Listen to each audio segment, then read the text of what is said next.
Hello and welcome to another video. Today I have decided I'm going to run through my backlog of shame. So these are games that are seen to be the greats of the gaming world, the greats in their genre, must-play games, and they are all games that I own in one form or other, either in physical, sat on the shelves, or digitally, in many cases for multiple years, that have just been sat there gathering dust and I have not played, and I really should get round to playing. And as the title suggests, I'm a bit ashamed that I haven't. So I'm going to try and make this a bit of a shorter video than my usual list ones. So without further ado, let's get going.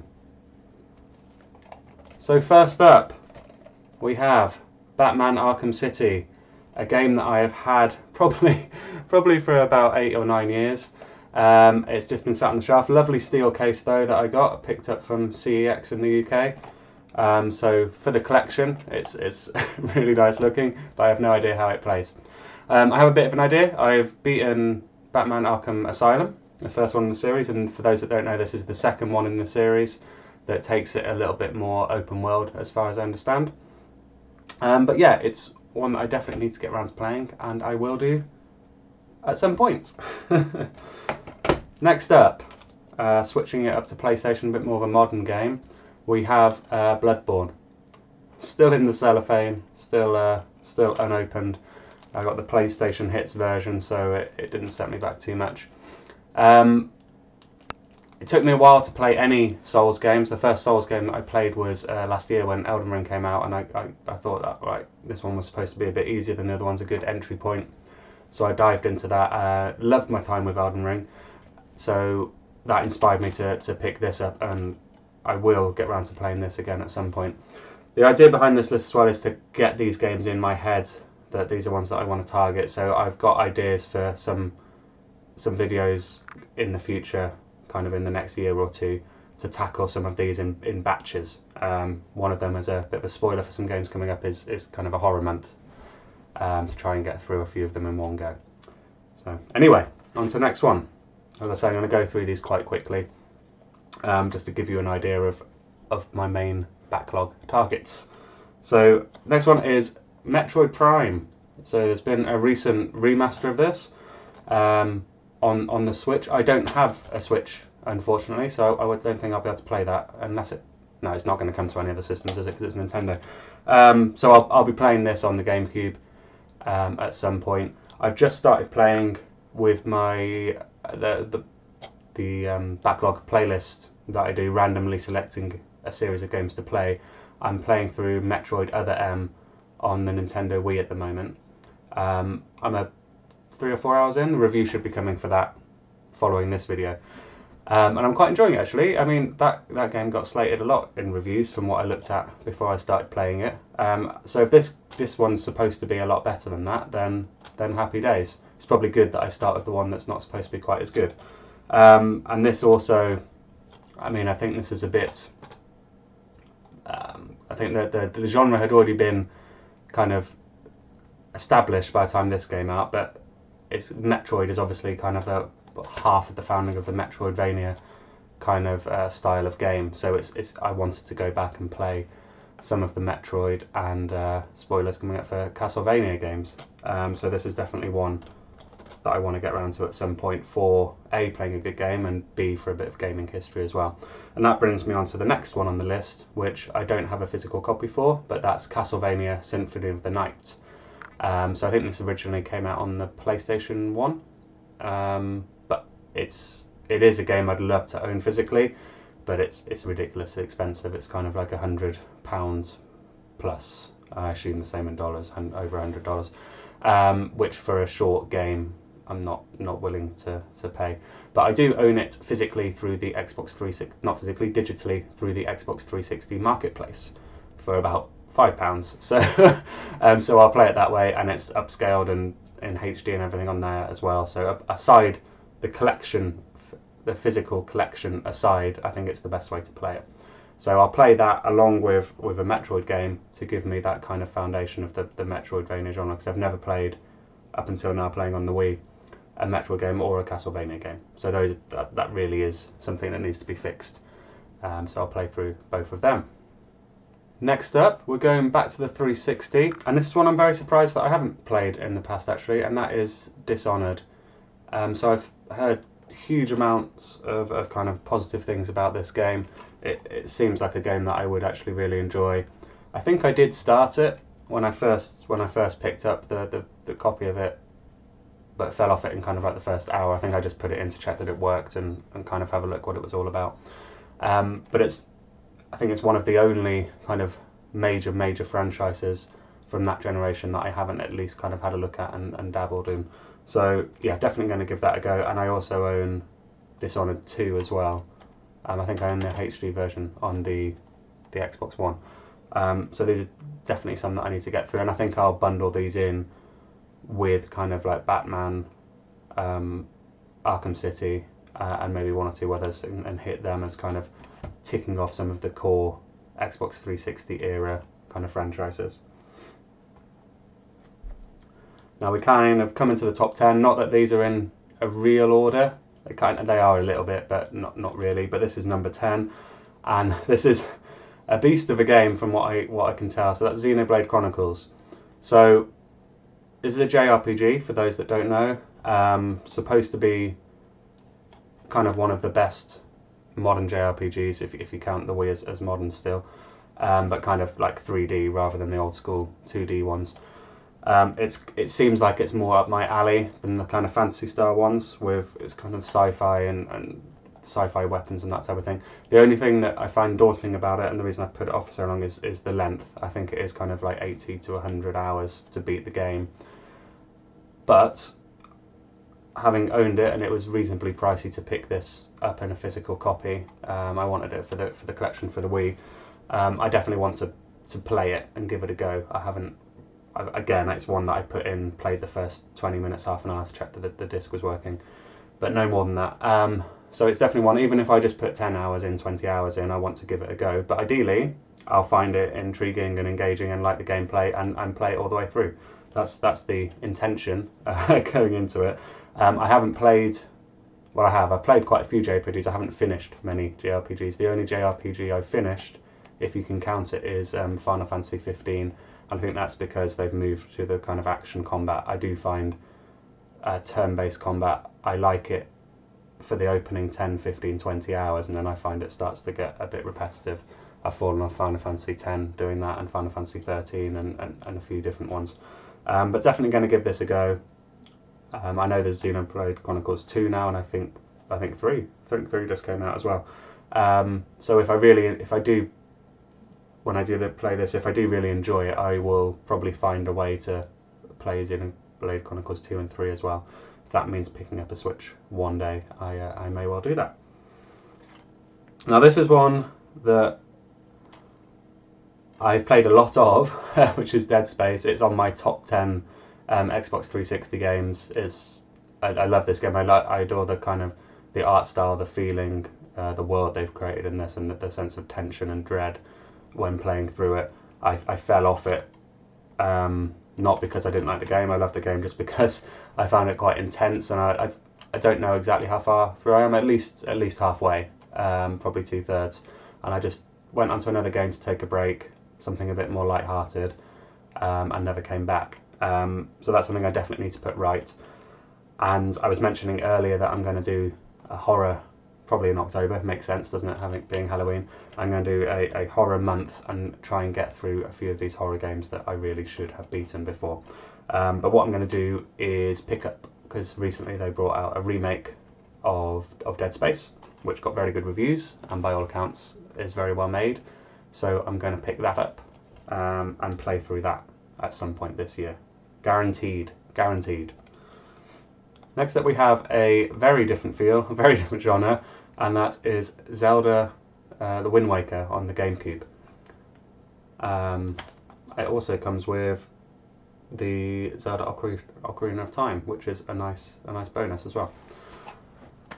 So yeah, this is one of the... I haven't played the modern Zeldas, like the ones on the Switch, because I don't have a Switch, but I grew up with a SNES and then an N64, so I played Ocarina of Time and A Link to the Past, and two of my kind of favourite games of all time. They both definitely make it into top 20 maybe even top 10 games of all time. But then when the GameCube generation came along, I got the PlayStation 2. I went off to uni. My brother did get a GameCube, but he's a fair bit younger than me. So when I came back from holidays from university and things, I did see him playing this game, and it looked quite interesting. I quite like the art style and things, but just never had a GameCube. So recently, when I've picked up a Nintendo Wii, kind of a few years ago, I've started collecting a very few select GameCube games that I can play through the Wii, this being one of them. So we'll get around to that at some point, just to kind of fill in my my Zelda kind of backlog of games that I've played through. Next is another one that, not for any particular reason, I just haven't got around to playing it, and that is the Mass Effect 1. So I have Mass Effect 1 on the 360, and I also have the Legendary Edition. Now I say I haven't got around to playing it, I have started Mass Effect 1 on the Legendary Edition, and I'm about, I don't know, somewhere between 5 and 10 hours in. I've kind of got to grips with the game, and I'm going to different planets and doing things. But I've played through to completion Mass Effect 2 and Mass Effect 3. I jumped straight in at Mass Effect 2, completely loved that game, loved Mass Effect 3 as well, and yeah, I just started playing them from 2, so I haven't gone back and played 1, so that's something I need to put right. Playing through Mass Effect 1, I don't enjoy the combat as much as Mass Effect 2 and 3, but I'm still going to play through it. I love the story of Mass Effect, I love the settings, and the combat is still perfectly passable, and I think they have done some improvements in here. I've never actually played it on the 360, so I can't really compare, but I think there definitely are some improvements. Well, I assume so, otherwise why would they have remade it? Apart from graphics, I think they've improved some of the gameplay as well. So I will go back and play that as well at some point. Alright, we are getting into the heavy hitters now. They're gonna keep getting more and more heavy hitters, as you would imagine, as we get close to the #1 spot. But next up, you won't actually be able to tell from this, but it is on the SNES Mini, and that is Super Metroid.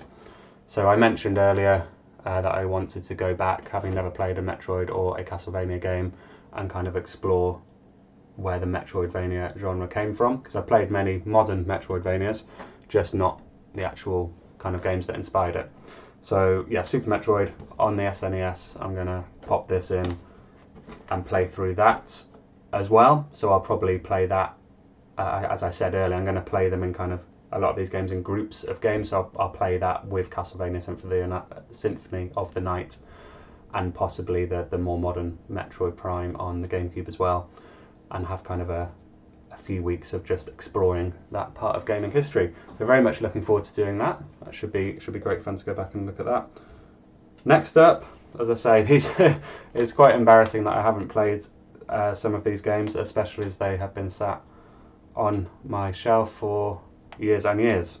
So next up, I have 2 copies of it, is Resident Evil 4. So I have this lovely steel case on the PlayStation 2, and then I have a copy on the Wii as well. So I have tried to play this before. So I started on the PlayStation 2. I played through the early section, the village section, and fell off it quite quickly just because I couldn't get to grips with the style of shooting. I think it's playing lots of modern shooters and then going back to how it was on here.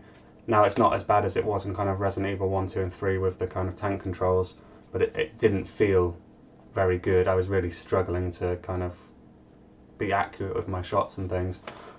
So I fell off it quite quickly, and that's why I bought this, because I thought possibly if I used the actual Wii remote to aim, it would solve that situation.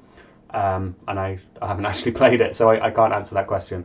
But now, fortunately, there is the recent Resident Evil 4 remake. So I'm going to buy that later this year with the Dead Space remake and play both of these in October. With kind of modern controls, so I shouldn't have any issues at all with that. Force myself to play through them both, because I'm a bit of a chicken when it comes to horror games, even though I do really appreciate them and like the style, and I love watching people play through them. But I'm going to play through both of these because they're both such masterpieces of the survival horror genre and just gaming in general. They're just kind of part of gaming culture that I really would like to know the endings of them and all the nuances of them and play through and have that experience to fall back on. Next up is equally as shameful and possibly more so. I know most people have played this, and that is Final Fantasy VII on the PlayStation 1. So I've got my lovely, what's the word? Jewel box cover? No. Anyway, the old PlayStation 2 box, which thankfully it'll fall apart now I open it, but it's actually all in like nice one piece. The case is still intact, which is very good. I'll put it down before I change that because they're quite delicate. So yeah, this is another game that I have played through quite a lot of actually. I played through, what's the starting city town called? See, this is embarrassing. I don't even know the name of the starting place. Midgard? That's probably wrong. Correct me in the comments. But I've played through all of the first city, the town that you started, and now I'm out in the world. And I did that leading up to the release of the Final Fantasy VII Remake, and I deliberately stopped at that point because from what I understood, that's where the Final Fantasy VII Remake was going up to. So I thought I'd play through the original and then play through the remake. But I haven't played through the remake yet. It's another game that's on the shelf up there. But I enjoyed what I played of it. Surprisingly, I wasn't getting bored of the combat. I know it's still quite early in the game, but it's another one that I just need to go back. I'm going to play Final Fantasy VII Remake, the first one that's come out, and then instead of doing it in another section, I'm just going to power through the rest of this, complete the whole game, and then I'm ready for however many more parts of the remake that do come out. But yeah, essential gaming in my opinion. Kind of one of the best JRPGs ever made, and it still looks pretty decent as well. I have to say, I find it quite nostalgic going back and kind of popping a disc in the PlayStation. I do it through my PlayStation 2, but popping it back in and seeing the PlayStation logo come up and having to put memory cards in and save files. It's I quite enjoy that whole experience. Next up, we have another shocking omission from my kind of survival horror playthrough, and that is Silent Hill 2. So I have played through Silent Hill 1 on the PlayStation 1. So I can't remember if I bought them exactly the same time, but I bought Silent Hill 1 and 2 at a similar time when I kind of started collecting for the PlayStation, the older PlayStation consoles again. And I played through PlayStation 1. I played through Silent Hill 1. Enjoyed it. It was very dated, going back to all tank controls with ridiculous amounts of fog and things due to the limitations of the PlayStation 1. I have to say it was okay, but I didn't have a brilliant experience with it just because of how dated it was. I mean, I know at the time it was incredible and groundbreaking, but going back to it, story aside, I found it quite difficult to play through. But I did, just to kind of tick off that kind of backlog thing and say that I played through Silent Hill. But I think this will be better just because it's on the PlayStation 2, kind of more modern hardware. I am kind of hoping that they will announce a kind of a full remake of this, but Konami seems to be dragging their feet in everything at the moment and not really doing much. But I would love it if Konami did a full remake of this, similar to how Capcom have done with the Resident Evil series. That would be amazing, and that's the way I'd like to play it if possible. But I think if I've got time, the first ones I'm going to play through are Dead Space and Resident Evil 4, and then if I've got time in the month of October, I'll also play through this and then knock out 3 of kind of the best survival horror games of all time in a month. So that should be a good month, and my nerves will probably be shattered by the end of that month, and I'll have to play kind of Mario or something, but that's fine. We'll get them done. Alright, we're into the last 2. So yeah, all kind of big heavy hitters now. Shadow of the Colossus. Yeah, another, well, having not played it, I can't speak, but it's supposed to be a masterpiece. Another one I've got quite a nice copy with kind of like, for you collectors out there, kind of art book and things in here, and it's all very nice condition, and it's complete. It's got everything in there, all the manuals, all the art books, with a nice nice slipcover as well. So all that's missing now is for me to actually play the game. So, as I understand it, this is just made up of an open world, and you go out and you take on well, Colossi, the big kind of monsters in the world. And I feel like I don't know how the game ends or anything, but again, I played through the first hour. I've taken down the first Colossus just to check the game worked when I bought it. But yeah, I feel like I've probably seen a good 50-60% of the game, because I've either intentionally or accidentally watched several of the boss battles through people's reviews or people's kind of top 10 games and that type of thing, and they show different footage. So I've seen a decent handful of the enemies, but I have no idea how it ends. I know the ending is supposed to be really good, so I will play through that as well at some point. I'm not sure where that's going to fit in with the kind of grouping the games together, but I'm sure it'll fit in somewhere, maybe with this one. And yeah, number one, it's not really in any particular order, it's all kind of matter of opinion, isn't it? But that is Metal Gear Solid 1 on the PlayStation 1. I'm not really sure why I haven't played through this one, because it's not a horror game that puts me off or anything. I guess it is back to the kind of more limited graphics on the PlayStation 1. I didn't have a PlayStation 1 when it first came out, and then during the PlayStation 2 era, I was young as a kid, so I didn't want to play older games. I wanted the new shiny things. So it's just a game that I've never gone back to play. And I actually only picked up this copy, well, probably quite a while ago now, but relatively recently compared to the others, probably about 2 years ago. Again, a very nice copy. It's complete. It's got all of the manuals and everything in there. So for the collection, I'm very happy to have it, but it's definitely a game I would want to play through. I have played through Metal Gear Solid 2, which is one of my favourite games of all time. Certainly one of my favourite games on the PlayStation 2. I also played through Metal Gear Solid, or Ground Zeroes, the kind of intro to it, and Metal Gear Solid 5, the entire game. Unfortunately with that, I was a long way into it, kind of 30-40 hours in, and I don't know if any of you experienced it. I'm kind of showing a controller here, but I got stick drift on my controller, so much so that when I was trying to do stealthy missions and I was kind of crouching prone along the floor, I'd take my hand off everything, trying to be stealthy and wait for an enemy to pass, and Snake would just carry on crawling out and bump into people, and if I was trying to crawl, he would kind of just alert everyone in the base to know that I was there. So I couldn't really carry on with the game, and at the time I didn't really want to buy a new controller, so I just played games that didn't matter if it had stick drift, like Call of Duty and racing games and things, and I've just not gone back to that game either. So that's another one, but I think that's definitely one of those games it's difficult to get back into once you've been away for it for so long, because there's so much detail within that game. But anyway, back to this. I went off on a bit of a tangent there.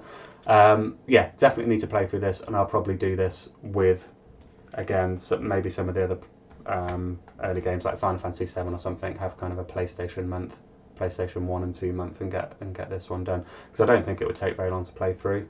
I can't imagine kind of a fully 3D game on the PlayStation 1 can have enough memory to last too long, so I expect kind of less than 10 hours. But anyway, that is my list of 15 games, I think it's 15, that I own, that are accessible to me, that are in my backlog of shame, and I need to put right sooner rather than later. Yeah, so I hope you enjoyed the list. Anyone out there, please let me know what's on your backlog of shame. We all have one. I don't think there's anyone out there that doesn't have any form of backlog. It's a matter of opinion to what people call the classic games that they really think they should play, but I think this covers quite a wide range of them. So yeah, drop in the comments any that you really want to play. Let me know if you've got any similar ones, and if you want, I'll probably let people know when I'm going to play through any of these, and you can do it at the same time if you want, and then we can have a chat about it afterwards. But yeah, thank you for watching. If you like the video, please do drop a like and subscribe. It really does help a lot. Now on to the next one.